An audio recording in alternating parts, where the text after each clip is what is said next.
வணக்கம். இது தேர்தல் களம் 2026. நான் தமிழ். எனக்கு தெரியாம யாராவது வாக்காளர்களுக்கு பணம் கொடுத்துடலாம் அப்படின்னு கொடுத்துட்டு ஒருவேளை அந்த விஷயம் எனக்கு தெரிய வந்ததுன்னா அது என் சொந்த கட்சிக்காரனா இருந்தாலும் சரி உரிச்சு எடுத்துருவேன்.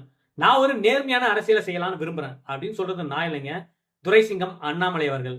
அதாவது என்ன நடந்ததுன்னா, ரீசெண்டா நடந்த ஒரு பிரஸ் மீட்ல பத்திரிகையாளர் ஒருத்தர் அரவங்குறிச்சியில நடந்த தேர்தல்ல நீங்க வாக்காளர்களுக்கு 1000 ரூபாய் பணம் கொடுத்ததா சொல்லப்படுது, அதை பத்தி நீங்க என்ன சொல்றீங்க அப்படின்னு சொல்லி கேட்டிருக்காங்க. அதுக்கு அவர் என்ன சொல்லியிருக்காருன்னா, நேரா அரவங்குறிச்சி போங்க, அதுக்கான செலவை நான் பாத்துக்கிறேன். பேருந்து செலவா இருந்தாலும் சரி, கார் செலவா இருந்தாலும் சரி நான் பாத்துக்கிறேன். அங்க இருக்கிற மக்கள் கிட்ட போய் விசாரிங்க, நான் வாக்காளர்களுக்கு பணம் கொடுத்தனா அப்படின்னு சொல்லி அங்க இருக்கிற மக்கள் சொன்னாங்கன்னா நீங்க சொல்றதை நான் ஏத்துக்கிறேன், அதுக்கான பதிலையும் நான் சொல்றேன் அப்படின்னு சொல்லியிருக்காரு அண்ணாமலை. இது மட்டும் இல்லாம இனி வரும் தேர்தல்கள்ல யாரையும் நான் வாக்காளர்களுக்கு பணம் கொடுக்க விட மாட்டேன் அப்படின்னு சொல்லியிருக்காரு. அண்ணாமலை அவர்கள் எடுத்த இந்த முன்னெடுப்பு சிறந்தது தான். ஆனா இதை எத்தனை பேர் ஃபாலோ பண்ணுவாங்க, அவங்க சொந்த கட்சிக்காரங்க எத்தனை பேர் ஃபாலோ பண்ணுவாங்க அப்படிங்கறத மக்களாகிய நீங்க தான் சொல்லணும். ஆனா அது மட்டும் இல்லாம எந்த கட்சியில எந்த கட்சியோட வேட்பாளர் நேரா போய் வாக்காளர்களுக்கு பணம் கொடுத்திருக்காங்க அதையும் மக்களாகிய நீங்க தான் சொல்லணும். ஓகே மக்களே, வாக்குக்கு பணம் கொடுக்கறத பத்தியும் இந்த இலவசங்களை பத்தியும் உங்களோட கருத்து என்ன மறக்காம கமெண்ட் சொல்லுங்க. அப்படியே நம்ம பேஜையும் ஃபாலோ பண்ணிக்கோங்க. நன்றி, வணக்கம்.